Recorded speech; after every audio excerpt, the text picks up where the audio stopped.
start with the heterotrophic mode of nutrition. So up to the previous class, we have seen about the autotrophic mode of nutrition, and let us see the types of heterotrophic mode of nutrition. So initially, we have seen many different types of heterotrophic mode of nutrition. So what are they? We have seen as saprophytes, symbiosis, parasitic. So what are saprophytes? Which feeds on dead and decayed matter. So coming to symbiosis, we have taken the example of legumes.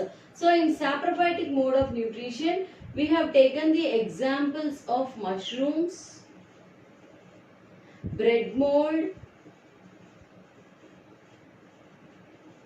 even yeast. Right? So in symbiosis mode of nutrition, we have take the example of rhizobium. And coming to the parasitic mode of nutrition, we have taken dodder plant, which is called as the cuscuta. So if you are talking about this cuscuta, it belongs to the family called as Convoluciae or morning glory. Okay, so it belongs to the family called as the morning glory. And if you are talking about this dodder consists of a special type of root called as hausturia, which pierces the host plant to absorb all the nutrients. Right? So coming to one more important mode of nutrition, that is called as the holozoic mode of nutrition. Okay, so such type of nutrition, it happens in the higher organism. So what is the sequence of things happening in the holozoic mode of nutrition? First one is ingestion,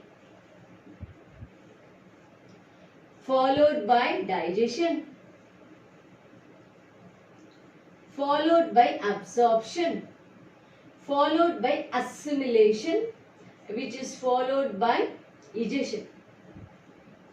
Okay, so this is the holozoic mode of nutrition. So coming to the holozoic mode of nutrition, first ingestion, followed by digestion, digestion is followed by absorption, absorption is followed by assimilation, and finally the egestion. Right. So coming to the holozoic mode of nutrition, even the holozoic mode of nutrition is being performed by a simple unicellular eukaryotic species like even amoeba and paramecium. So if we are talking about the amoeba, if the amoeba sees any food, so coming to the parts of the amoeba, so this we all know that it is the pseudopodia, and we can see the nucleus, and this is the food vacuole. Okay, so when the amoeba sees any food substances, what does it do? It invades near to the food, and with the help of the pseudopodia, it just ingests the food substances. With the help of pseudopodia, it ingests the food substances. So the ingested food substance, it goes inside the food vacuole, which is present inside the amoeba. So the food substances, they are entering inside the food vacuole, and the food substances are being digested inside the food vacuole, and by the process of diffusion, the energy is dispersed out through the entire cell. Then at last, after all the process of digestion has been completed and the energy is being distributed to the entire cell, some sort of waste materials are being produced in the body. So if a food substance is being ingested, the metabolism happens, and as a result of that, there should be something to be ejected, right?